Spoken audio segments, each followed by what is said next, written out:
Kurfürst Johann Georg I. von Sachsen legte 1652 in seinem Testament die Aufteilung des Landes unter seine 4 Söhne fest. Es entstanden die Herzogtümer Sachsen-Merseburg, Sachsen-Weißenfels und Sachsen-Zeitz.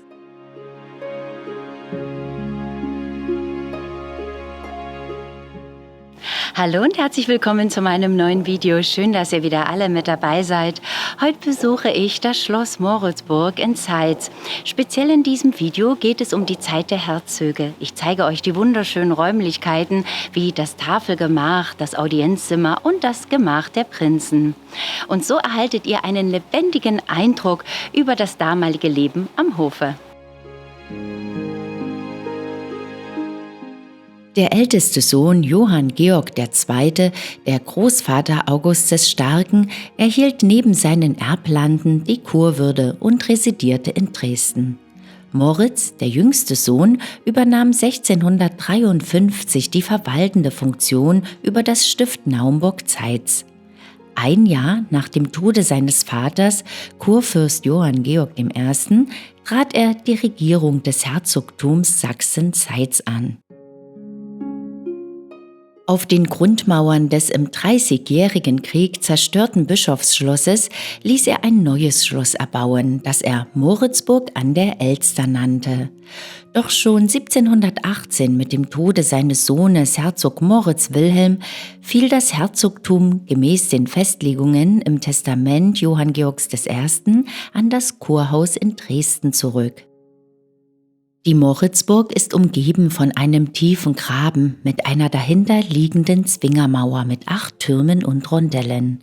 Dieser vorliegende Mauerwall schützte mit weiteren Türmen die Hauptburg. Das Torhaus, ein wuchtiger viergeschossiger Bau mit quadratischem Grundriss und breiter tonnengewölbter Durchfahrt, bildet den Zugang zum Schloss. Es wurde von 1661 bis 1672 erbaut. 4 vorgestellte dorische Säulen, ein großes sandsteinernes Wappenrelief des Herzogs zur Stadtseite und eine Innenschriftkartusche zur Schlossseite hin unterstreichen den repräsentativen Charakter des Gebäudes. Der Turmaufsatz des Torhauses wurde von Herzog Moritz als Glockenturm genutzt, nachdem er die gotischen Türme des Domes hatte abtragen lassen. Die Nebenlinie in Zeitz hatte nur 61 Jahre Bestand. Sie begann 1657 mit der Herrschaft von Herzog Moritz und endete 1718 mit dem Tod von Herzog Moritz Wilhelm. Die Grundsteinlegung von Schloss Moritzburg an der Elster erfolgte 1657. Zum Architekten und Baumeister hatte Herzog Moritz den in Weimarschen Diensten stehenden Landbaumeister Moritz Richter berufen. Der verstand es unter Einbeziehung der alten Kirche und Beachtung des Grundrisses des zerstörten Bischofssitzes ein Schlossensemble im Stil des frühen Barock zu gestalten. Johann Moritz Richter vollendete nach dem Tode seines Vaters 1678 den Bau mit sämtlichen Außenanlagen.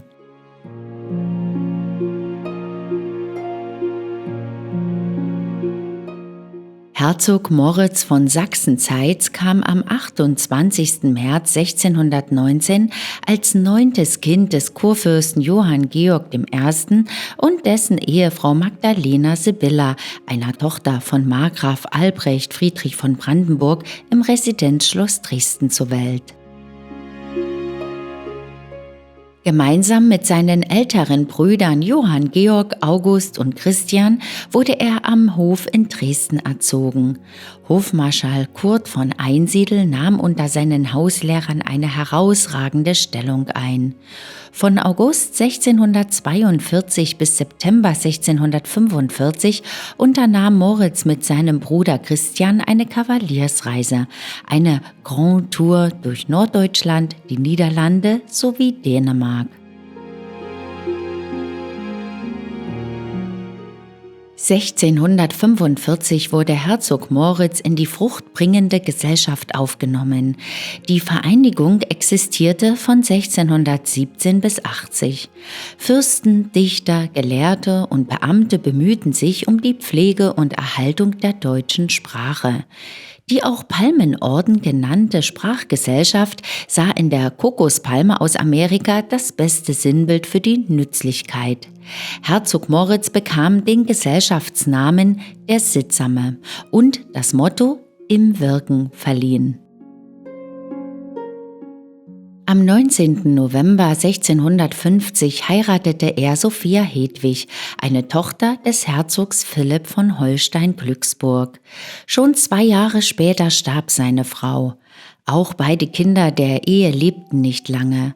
4 Jahre nach dem Tod seiner ersten Frau schloss er 1656 eine zweite Ehe mit Dorothea Maria Herzogin von Sachsen-Weimar.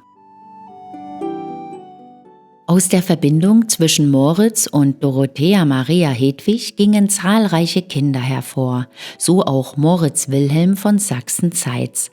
Seine einzige Ehe schloss er mit Maria Amalia von Brandenburg am 25. Juni 1689. Sie war die Tochter des großen Kurfürsten Friedrich Wilhelm von Brandenburg.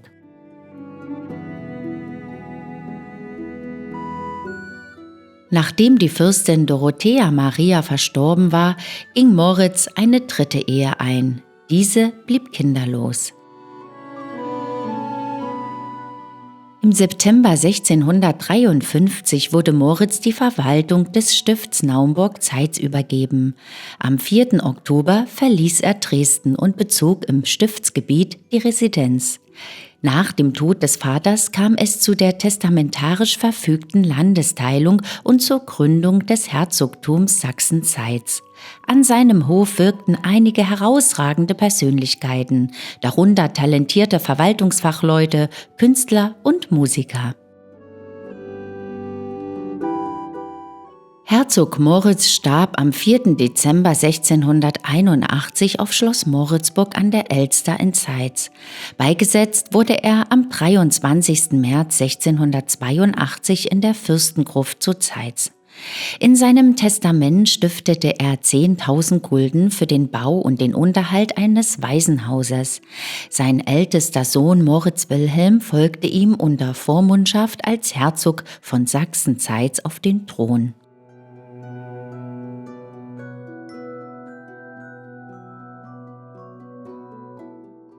Der Fassadenschrank, datiert 1606, stand einst im Schloss Heukewalde. Heute gehört er als Vermächtnis derer von Herzenberg zur Sammlung des Museums. Die große Truhe trägt die Jahreszahl 1614. Ihr Unterbau wurde rekonstruiert. Den Stollenschrank zieren ganz im Sinne der gotischen Formensprache Maß- und Faltwerk. Barocke Formen setzten sich in Europa etwa 1580 bis 1600 durch und beherrschten Architektur und Kunst bis in die zweite Hälfte des 18. Jahrhunderts.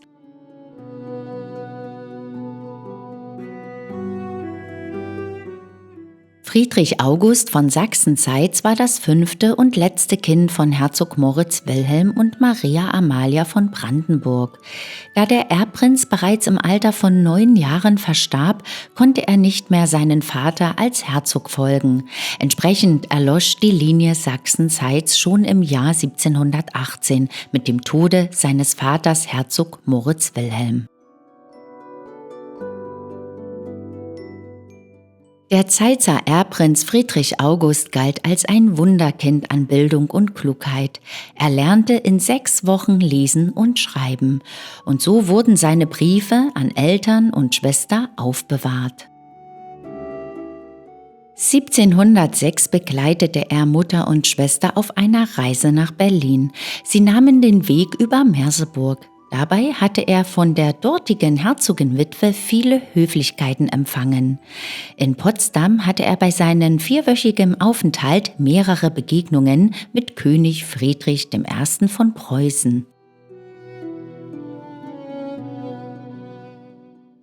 Der ursprünglich mit einem Ofen ausgestattete Wohnraum und das Schlafzimmer mit Toilettenanlage bilden eine Einheit.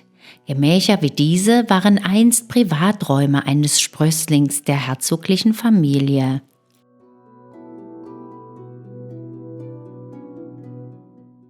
Die Renaissance ist eine kunstgeschichtliche Epoche, die aus dem Formenschatz der Antike schöpft. Ausgehend von Italien breitete sich die Wiedergeburt der Antike im Europa des 14. bis 17. Jahrhunderts aus. Prinz Friedrich August lernte weiterhin die französische und italienische Sprache. Die italienische Sprache erlernte er durch den aus Rom stammenden Sprachenmeister schnell und gut. Der Prinz habe monatlich aus Venedig ankommende Zeitungen und Bücher gelesen und Bibelstellen übersetzt. Oft bewirtete der Prinz an seiner Tafel Personen der königlichen Regierung, Wissenschaftler und Lehrer. Er sollte lernen, sich wohl und vernünftig aufzuführen und jedem nach seinem Stande gemäß mit Respekt, Liebe, Höflichkeit und Gnade zu begegnen. Besonders interessierte sich der Prinz auch für Geschichte. Insbesondere aber machte er sich mit der sächsischen und brandenburgischen Historie bekannt, um die Geschichte der Ahnen zu lernen.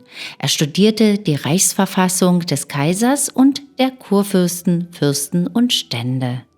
Er war für Fechten und Reiten zu schwach, daher wurden andere Übungen für ihn erwählt: Tanzen, Paukenschlagen und Fahnenschwenken. Er liebte auch das Gewehr und das Schießen, dagegen das Spielen nicht so sehr.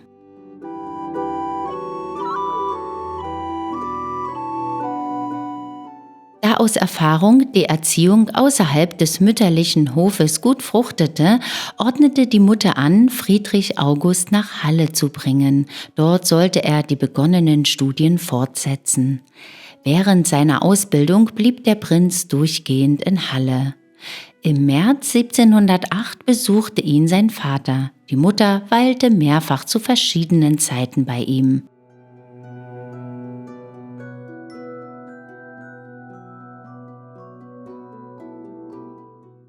Das Tafelgemach hatte im Rahmen des barocken Hofzeremoniells eine herausragende Bedeutung.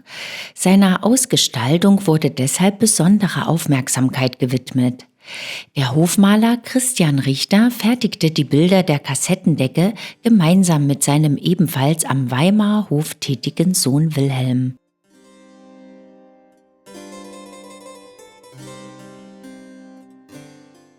Die Decke zeigt die in der Barockzeit besonders beliebte Darstellung der Weltteile.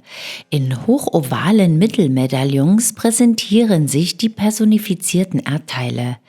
Ihnen zugeordnete Putten bieten dem Betrachter weitere Merkmale und Eigenschaften der Kontinente. In der Mitte der Decke vereinen sich 4 Zwickelfelder zu einem Jahreskreis. Dieser steht gemeinsam mit den Sternzeichen für eine weitere Allegorie, die Zeit. Diese war ebenfalls ein großes Thema in den Künsten und Wissenschaften des 17. Jahrhunderts.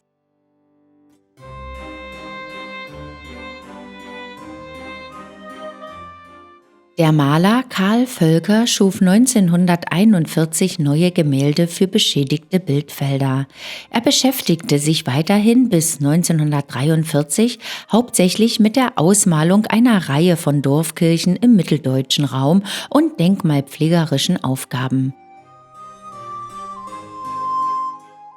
Die Kassettendecke wird von einem umlaufenden Fries mit Namenszügen von Angehörigen des Hauses Wettin beginnend im Jahr 1485 gerahmt. Für die Darstellung der Herzöge von Sachsen-Zeitz, neben ihren Gattinnen, mehreren ihrer Kinder und maßgebenden historischen Persönlichkeiten der Zeitzer Residenzzeit in Lebensgröße, hat Tim von Weh die grafische Technik des Tiefdrucks verwendet.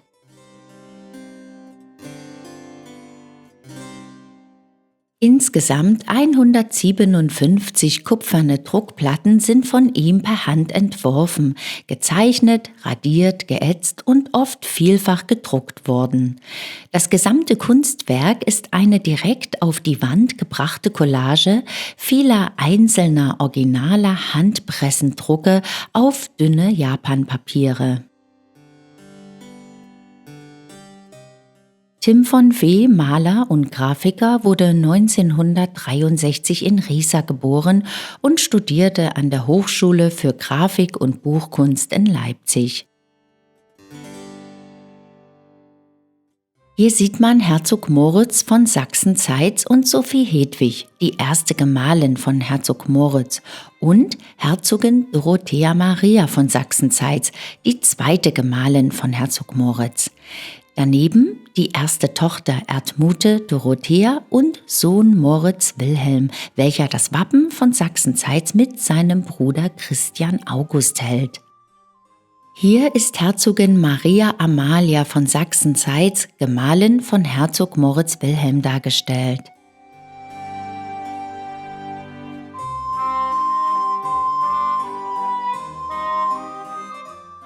Friedrich August I. von Sachsen, genannt August der Starke, und Herzog Moritz Wilhelm von Sachsen-Zeitz sind hier abgebildet. Der letzte regierende Herzog, Herzog Moritz Wilhelm von Sachsen-Zeitz, sorgte unter seinen Zeitgenossen für großes Aufsehen. Er gilt auch heute noch als einer der umstrittensten Vertreter des Hauses Wettin. Moritz Wilhelm galt als hochgebildet, vielseitig interessiert und sprachbegabt. Die Kavaliersreise am Abschluss seiner Ausbildung führte ihn Mitte 1681 nach Frankreich. Diese Reise musste er wegen des Todes seines Vaters vorzeitig abbrechen. Im Juni 1685 konnte Moritz Wilhelm die Regierung seiner Erblande übernehmen. Damit begann eine andauernde Auseinandersetzung mit der Dresdner Kurlinie, da diese die Oberhoheit beanspruchte. Moritz Wilhelm strebte nach Unabhängigkeit vom Dresdner Kurhaus und bemühte sich um die Aufwertung seiner Stellung und seines Herrschaftsbereiches. Seine Ehe mit Maria Amalia, einer Tochter des Kurfürsten Friedrich Wilhelm, sollte die Beziehung zu Kurbrandenburg festigen. Die wiederholten Klagen des Zeitzer Herzogs in Berlin belasteten die preußische Außenpolitik gegenüber Kursachsen. An theologischen Fragen sehr interessiert, stand Moritz Wilhelm in Gedankenaustausch mit zahlreichen Gelehrten seiner Zeit, darunter auch mit Georg Wilhelm Leibniz. Unter dem Einfluss seines Bruders, des Kardinals von Sachsen, wendete er sich dem katholischen Glauben zu. Dieses Ereignis wurde im ganzen Reich mit großer Aufmerksamkeit verfolgt. Es hatte tiefgreifende Folgen für das Herzogtum Sachsen-Zeitz. Die Auseinandersetzungen um das evangelische Stift endeten in dessen Abtretung an das Kurhaus. Dafür erhielt Moritz Wilhelm eine lebenslange Pension von jährlich 35.000 Gulden. Er hatte das väterliche Residenzschloss aufzugeben und das Stiftsgebiet zu verlassen. In Weida nahm er neuen Sitz. Vielfach bedrängt revidierte Moritz Wilhelm seinen Schritt am 16. Oktober 1718 in der Kirche zu Pegau. Die Herrschaft im Stift Naumburg-Zeitz blieb aber verloren. Bereits wenige Wochen später verstarb Moritz Wilhelm als evangelisch gläubiger Fürst.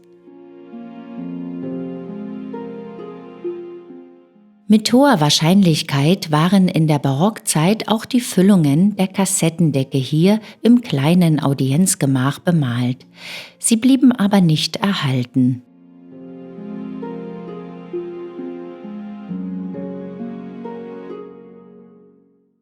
Das barocke Thema Zeit von Bildern im großen Festsaal wurde hier wieder aufgenommen und mit der Darstellung der Tagzeiten weitergeführt. Der Gang der Sonne im Tageslauf vom Osten in den Westen des Schlosses wird in den neuen Bildern zum Träger für den Ursprung, das Sein und Vergehen der Zeitzer Herzogslinie in Verbindung mit der Flora und Fauna des Schlossparks neben kostbaren exotischen Gewächsen aus der Barockzeit dargestellt. Der Morgen. Im Morgenlicht erstrahlt die Wettinerburg an der Saale als Bildmotiv für den Ursprung des Adelsgeschlechts der Wettiner. Der Mittag. Das Schloss Moritzburg-Zeitz in voller Größe mit Schlosskirche und Torhaus wird hier von der Mittagsseite gezeigt. Der Pfau unterstreicht die Pracht und Strahlkraft der Residenz. Der Abend. Ein Turm der Schlosskirche in Dresden erscheint uns im Abendlicht in verwandelter Farbigkeit. Mit dem Tode des Sohnes von Herzog Moritz, Moritz Wilhelm, fiel 1718 das Herzogtum an das Kurhaus in Dresden zurück. Die runden Bilder in den Eckfeldern der Kassettendecke zeigen Gartenspaliere mit Pflanzen wie Granatapfel, Oleander, Jasmin oder Weinranken und Efeu. Dazu gesellt sich heimisches Kleingetier, darunter Star, Meisen und Buntspecht, Schmetterlinge und auch eine Zauneidechse.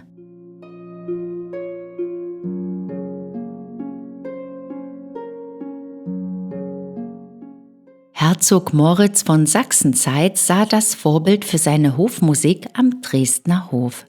Heinrich Schütz leitete hier seit 1615 die Hofkapelle. Ihn gewann Moritz als Organisator, Komponist und musikalischen Ratgeber. 1663 trat Schütz seine Stelle als Kapellmeister an. Zu seinen Aufgaben zählte unter anderem die Besetzung der Hofkapelle. Für die Auswahl und Ausbildung der Kapellknaben war Schütz ebenso verantwortlich wie für die Beschaffung der Instrumente. Auch die neue Orgel der 1664 geweihten Schlosskirche oblag seiner Zuständigkeit. Die beiden dortigen Choremporen entstanden ebenfalls auf seine Anregung hin. Die fürstliche Kapellordnung zu Moritzburg an der Elster führte die Pflichten der Hofkapelle auf. An erster Stelle stand die Ausgestaltung der Gottesdienste. Vorgaben für die 3 Hauptfeste Weihnachten, Ostern und Pfingsten sowie weitere Festtage, die Gottesdienste am Sonntag, Wochenpredigten oder Betstunden sind hier zu finden. Nicht zu vergessen der gnädigsten Herrschaft Geburtstage, denen im Rahmen der Gottesdienste auch musikalisch Aufmerksamkeit geschenkt wurde. Schließlich fand auch die Tafelmusik Erwähnung, die erklang, wie und zu welcher Zeit der Herzog sie wünschte. Die Hofhaltung erfuhr durch den Tod von Herzog Moritz Einschränkungen. Da sein Sohn Moritz Wilhelm noch minderjährig war, führte der Kurfürst die Regierungsgeschäfte. Die Mitglieder der Hofkapelle wurden entlassen bzw. geringer entlohnt. Erst 1691 nennen die Hoftagebücher wieder eine Kapelle.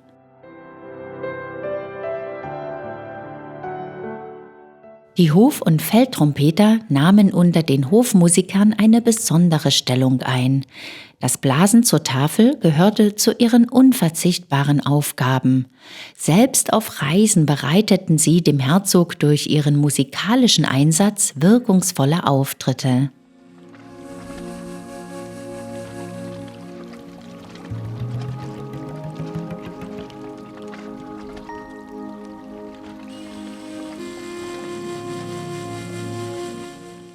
Die japanische Stadt Tosu hat der Stadt Zeitz zur Landesgartenschau 2004 einen Garten geschenkt, der von 4 japanischen Gartenbauspezialisten geplant und auch gebaut wurde.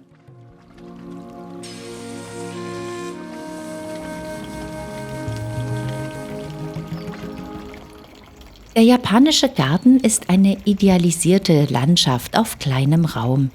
Das Thema der Anlage ist das Herz.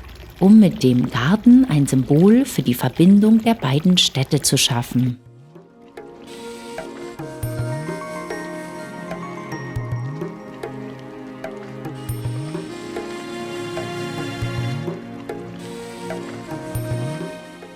Die Pflanzinseln bilden das japanische Schriftzeichen für Herz. Sie sind umgeben von einer Kiesfläche, die das Meer darstellt und an deren Ufer Wellen anschlagen. Steinernes Holz und große Findlinge symbolisieren Felsen und hohe Berge. Pflanzen vervollständigen das Landschaftsbild.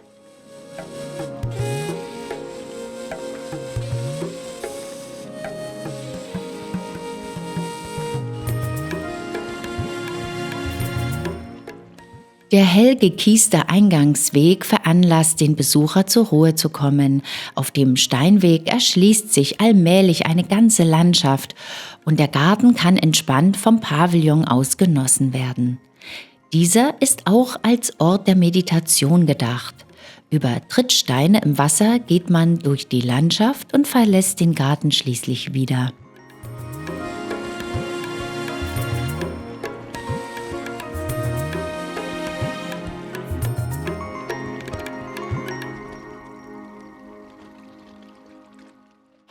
Mit diesem wunderschönen Hintergrund möchte ich mich dann ganz herzlich von euch verabschieden. Ihr habt nun spannende Einblicke in die Zeit der Herzöge bekommen. Hat euch dieses Video gefallen, dann würde ich mich wieder sehr über einen Daumen hoch freuen. Und wollt ihr nie wieder ein wunderschönes Schlösser- und Burgenvideo verpassen, dann abonniert am besten gleich den Kanal. Ich sag dann schon einmal Tschüss und auf Wiedersehen. Bis zum nächsten Mal. Tschüss!